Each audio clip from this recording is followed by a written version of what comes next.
저는 오늘 이 깊이 있는 수업을 주제로 발표를 준비했습니다.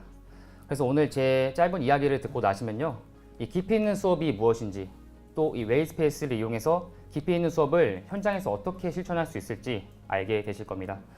먼저 깊이 있는 수업의 개념을 말씀드리고요, 그 이후에 실제적인 사례를 말씀드리도록 하겠습니다. 자, 제가 지금부터 선생님들 잠깐 추억 여행을 좀 시켜드리도록 하겠습니다. 자, 사진 보시겠습니다. 네, 지금 벌써부터 탄식이 나오시는 분도 계시는데요. 자, 여기 쓰인 거는요, 바로 이 암기펜이라는 것입니다. 이 암기펜은요, 저희가 외우고 싶은 특정 키워드에다가 표시를 하고요, 여기 옆에 있는 이 셀로판지로 가리게 되면은 저희가 색칠한 부분이 보이지 않게 됩니다. 그럼으로써 저희가 암기를 했는지 잘 확인을 하는 용도로 사용되는 것입니다. 자, 이런 암기펜은요, 특히 저희 암기 베이스의 시험인 임용고시에서 굉장히 큰 위력을 발휘했습니다.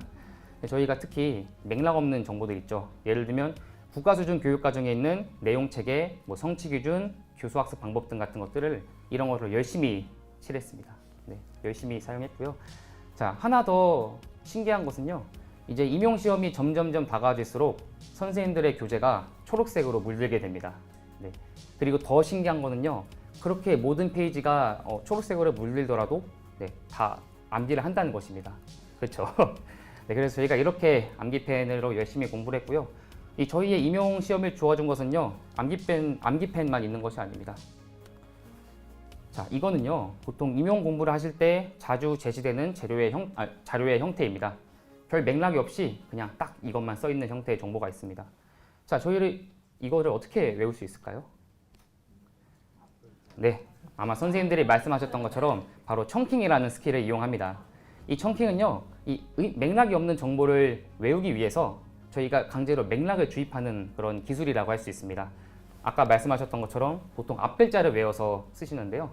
자, 왼쪽에서 오른쪽 순서로 한번 앞글자를 따보면요, 형, 빠, 리, 가, 화, 셈. 이걸 어떻게 할 수 있을까요? 저는 형, 빨리, 가, 하셈이라고 외웠습니다. 그래서 보통 음악 요소화 개념은 형, 빨리, 가, 하셈 이런 식으로 많이 했었습니다. 자, 근데 저희가 시간이 지나다 보면요, 이 청킹의 개수가 굉장히 늘어납니다. 그래서 나중에는 이 청킹을 위한 청킹도 나오곤 했습니다. 또 스제트도 있습니다. 이 스제트는요, 왼쪽에는 저희가 질문을 쓰고요, 오른쪽에는 그거에 대한 답변을 쓰는 것입니다. 그리고 이거를 열심히 외웁니다. 그래서 질문, 답, 질문, 답, 질문, 답으로 열심히 외웠습니다. 네, 저희가 이렇게 처절하게 공부를 해서 지금 이 자리에 앉아 있습니다.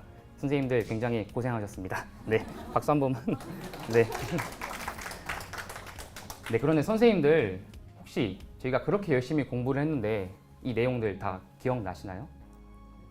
네, 아마 그렇지 않을 것입니다. 그 이유는요, 저희가 이 맥락이 없는 정보를 단순히 암기했기 때문입니다. 이런 형태의 정보는 보통 잘 휘발되고요. 그렇기 때문에 저희가 실생활 맥락에서 적용을 할 수가 없습니다. 더 슬픈 소식은요, 이거는 이미 예전 교육과정 내용입니다. 지금 이미 2022 개정 교육과정이 나왔기 때문에 이것들은 더 이상 유용한 지식이라고 할 수 없을 것입니다. 자, 이렇듯 어떤 단편적인 정보를 탈맥락적으로 가르치는 것은요, 이 학생들이 삶을 살아가는데 필요한 역량을 길러줄 수 없습니다. 네, 그런 문제의식에서 나온 것이 바로 이 깊이 있는 학습이라는 개념입니다. 이 깊이 있는 학습에서는요, 이 전이라는 것을 굉장히 강조합니다. 즉, 학생들이 배운 지식을 새로운 맥락에 적용할 수 있는 능력을 굉장히 강조한다는 것입니다. 그래서 저희가 학생들에게 어떤 단편적인 지식을 피상적으로 가르치는 것이 아니라요, 세상의 여러 현상을 설명할 수 있는 이 강력한 지식을 바탕으로 학습 내용을 선정해야 합니다. 그리고 이 소수의 핵심적인 내용을 깊이 있게 가르쳐야 한다는 것이 바로 깊이 있는 학습이라고 할 수 있겠습니다. 자, 그렇다면 이 구체적으로 핵심적인 내용이란 무엇일까요? 네, 이거는 1995년에 에릭슨과 레닝이 제시한 지식의 구조라는 것입니다. 학자들마다 이름은 조금씩 다르지만요, 기본적인 컨셉은 굉장히 유사합니다. 우선 지식은 이렇게 좀 피라미드 형태로 위계적으로 이루어져 있습니다. 그래서 가장 아래에는요, 구체적이고 개별적인 사실들이 있습니다. 그리고 이것들을 하나의 주제로 묶을 수 있고요. 그리고 이 주제에서 교사가 전문성을 발휘해서 개념들을 추출할 수 있습니다. 마지막으로 이 개념들 간의 관계를 문장으로 진술한 것이 바로 이 핵심 아이디어라고 할 수 있습니다. 그래서 결국 제가 아까 말씀드린 그 핵심적인 내용이라는 것은 바로 이 핵심 아이디어를 의미한다고 보시면 될 것 같습니다. 이해를 돕기 위해서 예를 한번 들어드리겠습니다. 예를 들어 저희가 흥부와 놀부, 콩쥐와 팥쥐, 별주부정 같은 개별 사실을 배운다고 가정해 보겠습니다. 자, 저희는 이것들을 전래동화라는 키워드, 즉 주제로 묶을 수 있을 것이고요.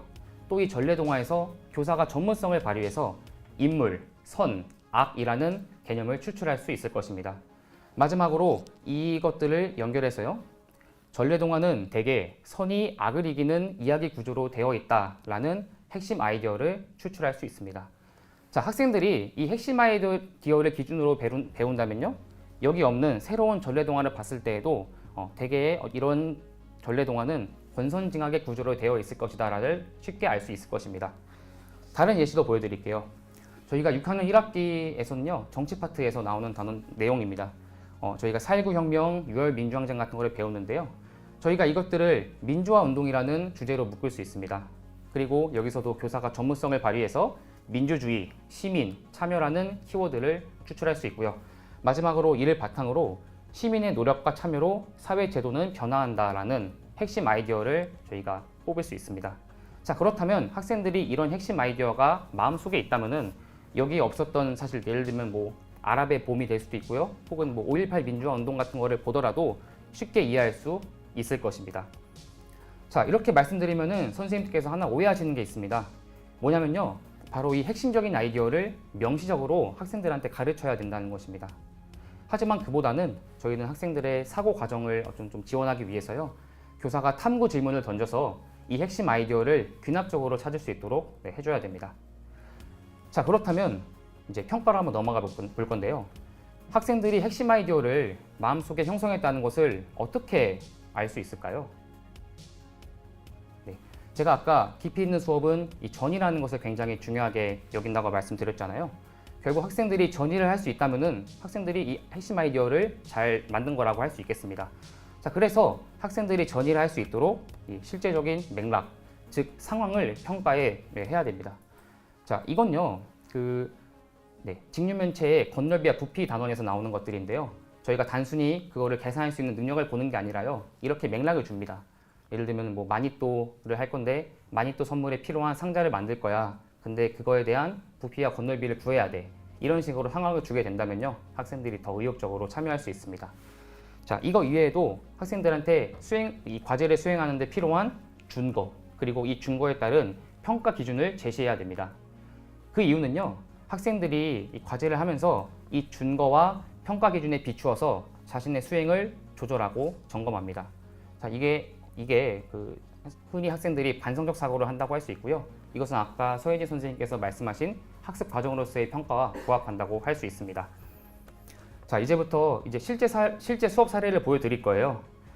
저희 사례는 이미 있는 깊이 있는 수업 프레임워크를 바탕으로 저희가 네이버 웨일스페이스의 다양한 기능들을 추가해서 재구성한 내용입니다. 한번 보도록 하겠습니다. 자, 수업 설계입니다. 먼저 저는 국어와 미술을 만들었고요. 단원명은 도슨트와 함께하는 우리 반 작은 전시회입니다. 그래서 저희 반 학생들이 도슨트가 되어서 자신들이 분석한 미술 작품을 설명하는 시간을 갖게 되는 것입니다. 여기서 나오는 핵심 아이디어는 이거입니다. 필자는 적절한 매체를 활용하여 독자와 효과적으로 소통한다. 물론 이 필자와 독자는 화자와 청자로도 바뀔 수 있을 것입니다. 왜냐하면 마지막 시간에 발표를 하는 것이 있거든요.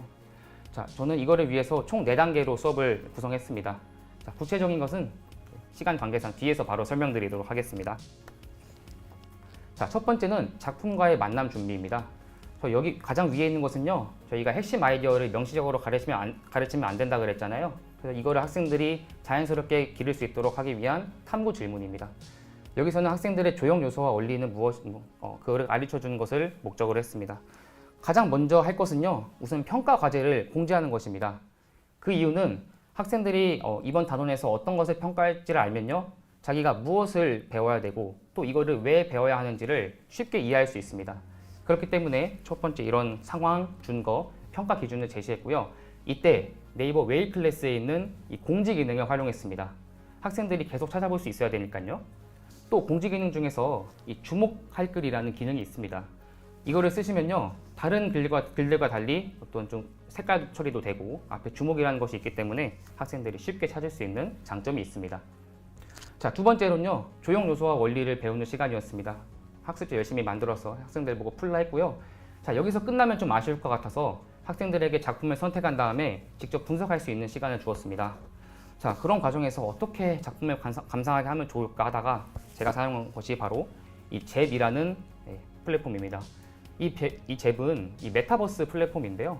특히 이거는 이 웨일스페이스 제휴 프로그램이기 때문에 선생님께서 별도의 가입 없이 이 웨일스페이스 계정만 있으시다면요, 활용할 수 있습니다. 여기 보시면은 김한기 미술관이라는 게 있어요. 이게 종로에 있는 건데 이게 메타버스로 잘 구현이 돼 있더라고요. 그래서 이거여서 학생들이 다니면서 이런 식으로 작품을 보고 이를 분석하는 시간을 가지면서 1단계를 끝냈습니다. 네, 두 번째는 작품과의 만난 단계입니다. 여기서는요, 학생들이 발표할 작품을 선정하고요, 이에 대한 조사를 실시하는 과정입니다. 첫 번째, 학생들한테 작품을 선택하게 했는데요. 그냥 하라 하면 힘들 것 같아서 이 구글 아트앤컬처라는 프로그램을 활용했습니다. 여기에 다양한 작가들이 있어서 여기에서 선택해서 하라고 했고요. 실제 태블릿을 보면 이런 식으로 나옵니다.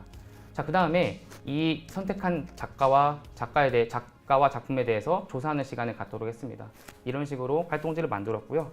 자, 여기서 그냥 끝나는 것이 아니라 이 웨일 클래스에 있는 과제 평가 기능을 이용했습니다. 학생들이 모두 제출을 하고요. 저는 이거에 대해서 평가 요소에 따라 점수를 주고요. 또 이에 따른 구체적인 코멘트를 줄 수 있었습니다. 자, 만약에 학생의 수행이 조금 시원치 않다 하는 경우에는 여기 다시 제출하기 기능이 있습니다. 다시 제출해야 되기 때문에 학생들이 열심히 하는 것을 볼 수 있었습니다. 자, 세 번째는요, 작품을 소개하는 글을 쓰는 단원이었습니다. 여기서는 국어가 주 활동을 이룹니다. 여기서는 일단 이해하기 쉬운 글을 쓰는 방법에 대해서 배웠습니다. 이해하기 쉬운 글을 쓰기 위해서는요, 우선 통일성 있는 글을 써야 되고요, 또 간결한 글을 써야 한다고 말했습니다. 구체적으로 문장의 길이를 좀 짧게 하고 한 문장에 하나의 뜻만 담기 같은 구체적인 스킬을 가르쳤습니다. 자, 여기서 끝나면 안 되겠죠? 먼저 학생들과 함께 이거를 실제로 하는 시간을 갖도록 했습니다. 자, 실제로 학생들한테 쓰라고 했는데 아쉬운 거는 학생들이 그렇게 잘하지 않습니다. 6학년이어도 많이 어려움을 겪습니다. 그래서 제가 일일이 교정해주면 좋은데 시간 관계상 쉽지 않잖아요. 그래서 제가 활용한 것이 바로 이 위튼이라는 프로그램입니다.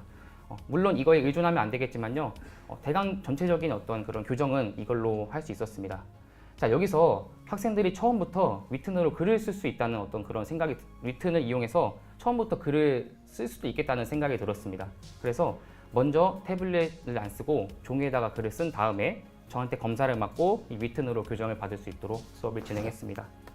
그 다음으로는요, 학생들이 도슨트를 발표할 때 필요했던 매체 자료에 대해서 배우는 시간을 가졌습니다. 이거는 6학년 국어 2학기 4단원 단원과 연결되는 내용이고요. 매체 자료와 그 특징을 배운 다음에 실제로 학생들이 발표할 매체를 선정까지 하는 작업까지 마무리했습니다. 자, 마지막으로는 발표샷입니다. 여기서는 학생들이 그동안 만든 산출물을 발표하는 시간을 가졌는데요. 저는 이때 동료평가를 진행했습니다. 자, 이때는요, 제가 아까 학생들에게 주었던 평가 기준을 바탕으로 동료평가를 했고요. 이때 활용했던 것이 바로 이 웨일 클래스에 있는 자유 게시판의 댓글 기능이었습니다. 이 댓글 기능은요, 두 가지 좋은 점이 있습니다. 첫 번째는요, 비밀 댓글 기능입니다. 학생들이 친구에게 피드백을 해주고 싶어도요, 분명 생산적인 피드백은 맞지만 그 친구가 기분이 나쁠 수도 있잖아요. 그래서 이런 경우에는 비밀 댓글을 써서 작성을 하라 했습니다. 이 비밀 댓글은 글을 쓴 본인과 교사만 볼 수 있거든요. 그래서 교사가 이제 그 학생의 전체적인 피드백을 쭉 읽어주면서 여기 안에 있는 비밀 댓글들의 내용을 약간 순화해서 읽어주는 그런 센스가 좀 필요하다고 생각합니다. 두 번째는 댓글 추천 기능입니다. 저는 학생들에게 다른 친구들에게 도움이 될 것 같은 댓글들은 추천을 좀 해줘라고 이야기를 합니다. 근데 생각보다 학생들의 인정 욕구가 대단해서요, 별거 아닌 것 같은데 목숨 걸고 댓글을 열심히 씁니다. 좋은 많은 추천수를 받기 위해서요. 이런 과정에서 학생들이 서로를 지원하는 그런 긍정적인 분위기도 만들 수 있었습니다. 자, 마지막으로 멘티미터라는 자료를 활용해서요, 이번 단원 수업을 마무리하면서 이번 단원을 마무리하도록 했습니다. 사실 깊이 있는 수업이라는 게 단원 단위로 개발되는 것이기 때문에 교사의 손이 굉장히 많이 갑니다. 그리고 핵심 아이디어를 추출하는 것도 교사의 어떤 재량이기 때문에 좀 어려움이 있을 수 있습니다. 하지만 선생님들께서 제가 보여드린 이 웨일스페이스의 다양한 기능들을 활용하신다면요, 현장에서 쉽게 실천할 수 있으실 거라고 생각합니다. 네, 이상으로 발표 마치겠습니다.